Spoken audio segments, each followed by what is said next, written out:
Trump. You've seen Trump a lot recently. How's he doing?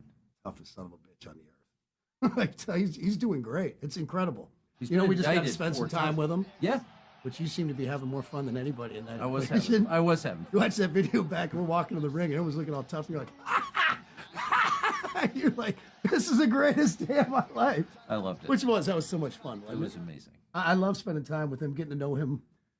Since he became president, the first few months, having dinner at the White House with him, and from there on, we've just really hit it off. And I can relate to him in a lot of ways as somebody who might speak out of turn a little bit, say what's on his mind. But I think if you look at his track record and who he is as a whole, there's a lot more good there than anything. I think people, I could go both ways. I always say with me, you can go on the internet and you can make me out to be some crazy wild party animal who just has his middle fingers in the air and doesn't care, or you can be someone who's a single father who loves his family, loves his country, does a lot of philanthropy. It's all there for the taking. And I try to see the good in people. I haven't always executed that correctly or on spot, but whatever it is, when I give it, it's 100% real. Well, so without betraying the details of your conversations, you've been with Trump a bunch of times since he got indicted, and the world has kind of crashed in around him. How does he seem?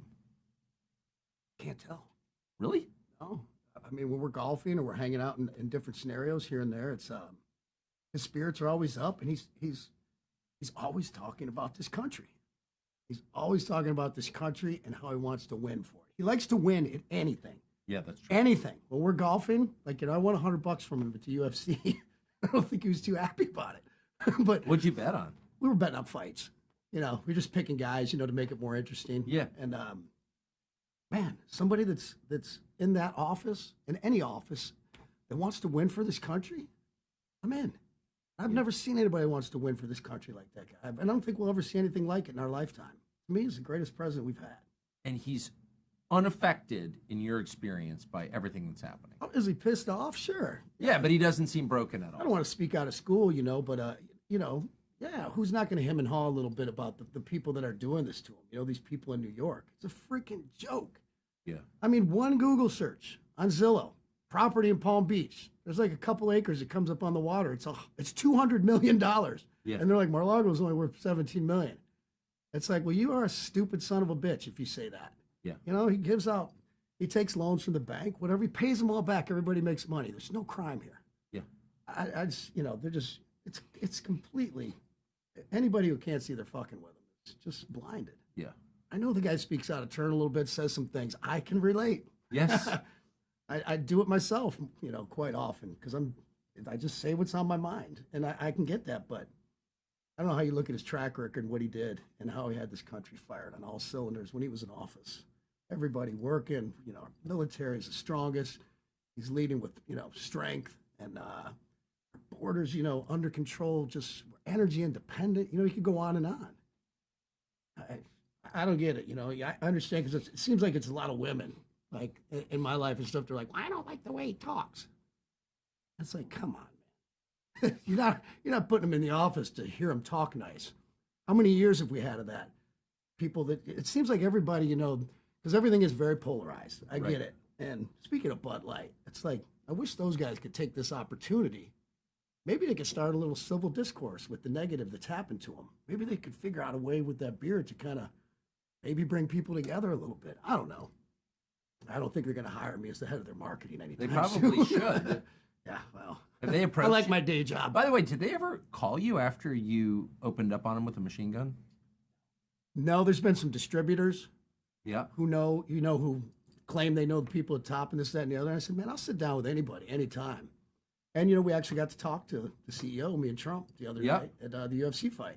That was He was standing behind me. I recognized, yeah, you were there. And I was like, it's kind of funny because I'm sitting there with Trump and I'm like, hey, that dude behind us is the CEO of Anheuser-Busch. He's like, want to go give him some shit? I'm like, I do. Trump's like, let's go. And actually, it was a really pointy conversation. That dude, his name's Brendan. He's in the CIA. He was a Marine. Yeah. He says when he got the videos of me shooting up the cans, he was hunting in Texas. I'm like, you sound like somebody I'd be friends with. Like, how'd you guys get this so wrong?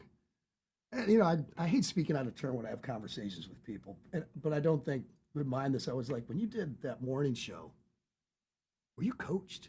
And he's like, I was. I was like, fire that fucking person. Yeah. I was like, it's terrible. I was like, they asked you at one point, like, if you had the chance to send that can again, would you send it? And you go off in this, we've been supporting the ABCDLGBQ for 25 years. I'm like, what are you doing?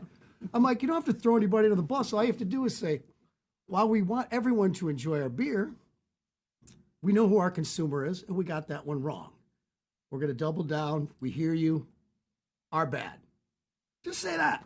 Everyone would have been like, okay, you still got to eat a little crow. It's like, you know, if you ever had infidelity in your life, it's like you can't go to the person and just kind of sweep it under the rug and, you know, buy them a new ring or a car and think it's going to go, well, No, maybe a car. A car might work out. The Guilt-Mobile. You can't just sweep it under the rug, throw money at it, think it's going to go away. At some point, you got to be like, look, I screwed up. I got that one wrong. And then you probably still got to eat some crow for a while, which I think they have. You know, like I said, it's like, I don't want to be the face of crushing working class people's jobs, not only their jobs, but their livelihoods. Oh, I agree. Think about people's livelihoods that work for that company that are just like, Jesus, what happened? I know. It didn't have any fight in it. You know, I hate to see people losing their jobs at any level 2 bottling plants closed. That's shocking. because they screwed up. They made a mistake. All right. I'm over it. You know, I'm like I said, I'm not the type of person to kick a man when he's down. I agree completely. Completely. Younger people say the news is full of lies. President Kennedy's motorcade.